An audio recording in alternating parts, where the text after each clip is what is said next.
friends, welcome to my vlogs. இன்னைக்கு நம்ம சூப்பரான மோர் குழம்பு எப்படி செய்யலாம்ன்றதை பார்க்கலாம். இது ரொம்ப சிம்பிள் ஃப்ரெண்ட்ஸ். ஒரே ஒரு 10 minutes இருந்தா போதும் ஒரு சுவையான குழம்பு ரெடி. வாங்க அதை எப்படி செய்யறதுன்றதை பார்க்கலாம். ஃபர்ஸ்ட் அதுக்கு ஒரு மசாலா ரெடி பண்ணிக்கலாம். அதுக்கு கொஞ்சம் தேங்காய், 2 பச்சை மிளகாய், 1 ஸ்பூன் சீரகம், கொஞ்சம் இஞ்சி. அப்புறமா ஒரு 10 நிமிஷம் முன்னாடியே நான் கொஞ்சம் கடலைப்பருப்பு ஊற வச்சிருக்கேன். இது ஒரு 2 ஸ்பூன் இருக்கும். இது எல்லாத்தையும் சேர்த்து நம்ம அரைச்சிக்கலாம்.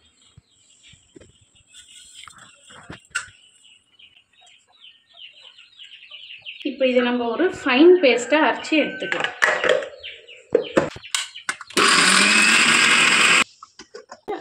கொஞ்சமாக தண்ணி ஊற்றிக்கலாம். தண்ணி ஊற்றிட்டு மறுபடியும் அரைச்சிக்கோங்க. இப்போ பாருங்கள், நமக்கு நல்லா நைஸாக அரைச்சிருச்சு. இப்போ மசாலா ரெடி. இப்போ நம்ம தாளிக்க ஆரம்பிச்சிடலாம். ஆல்ரெடி நான் கொஞ்சம் ஒரு வெங்காயத்தை கட் பண்ணி வச்சுருக்கேன். இதோட ஒரு 3 காஞ்ச மிளகா. நம்ம ஆல்ரெடி காரத்துக்கு வந்து 2 பச்சை மிளகா ஆட் பண்ணியிருக்கோம். அதனால் உங்கள் காரத்திற்கு ஏற்ப நாங்கள் காஞ்ச மிளகா ஆட் பண்ணிக்கோங்க. இப்போ நம்ம தாளிக்க ஆரம்பிச்சிடலாம். கடாய் நல்லா காஞ்சதும் ஒரு 3 டீஸ்பூன் எண்ணெய், கொஞ்சம் கடுகு, கொஞ்சம் சீரகம், அப்புறம் ஒரு 2 காஞ்ச மிளகா, வெங்காயம் கலந்து வச்சுக்கோங்க.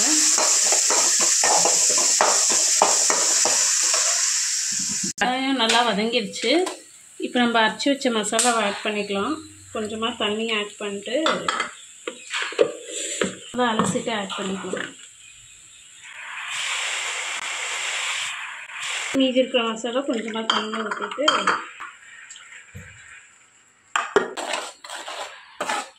நல்லா கலந்து விட்டுக்கோங்க.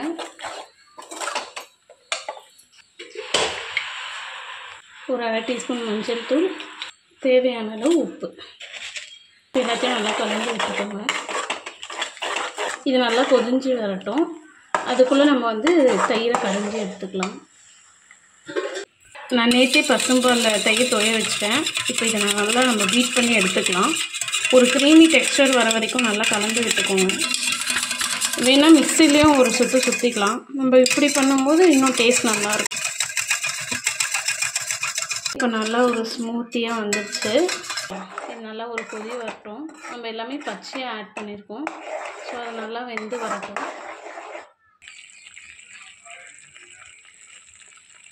இப்போ நல்லா கொதி வந்துடுச்சு.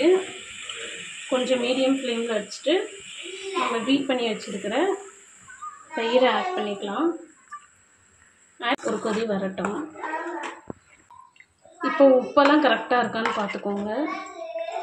ஒரே ஒரு கொதி தான் வரணும். பாருங்கள், நல்ல ஒரு கொதி வந்துச்சு. இப்போ நம்ம ஸ்டவ் ஆஃப் பண்ணிடலாம்.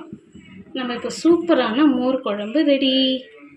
இதை நம்ம சூடான சாதத்தோடு சாப்பிடும்போது சூப்பராக இருக்குங்க. நீங்களும் உங்கள் வீட்டில் ட்ரை பண்ணி பாருங்கள். கிட்ஸுக்கும் ரொம்ப பிடிக்கும். நம்ம காரமும் அந்தளவுக்கு போடல, அதனால் கிட்ஸும் ரொம்ப விரும்பி சாப்பிடுவாங்க. சின்னவங்கலேருந்து பெரியவங்க வரைக்கும் எல்லாருமே ரொம்ப விரும்பி சாப்பிடுவாங்க. இதோட டைமே நம்ம மேக்ஸிமம் ஒரு 10 minutes தாங்க ஆயிருக்கும். அதிலே ஒரு சூப்பரான டிஷ் ரெடி ஆகிடுச்சு. இதே மாதிரி தொடர்ந்து நம்ம வீடியோஸ் பார்க்க சப்ஸ்கிரைப் பண்ணுங்கள், லைக் பண்ணுங்கள், ஷேர் பண்ணுங்கள். மறக்காமல் அங்கே இருக்கிற பெல் ஐக்கானை கிளிக் பண்ணுங்கள். நம்ம நெக்ஸ்ட் வீடியோவில் சந்திக்கலாம். பாய்.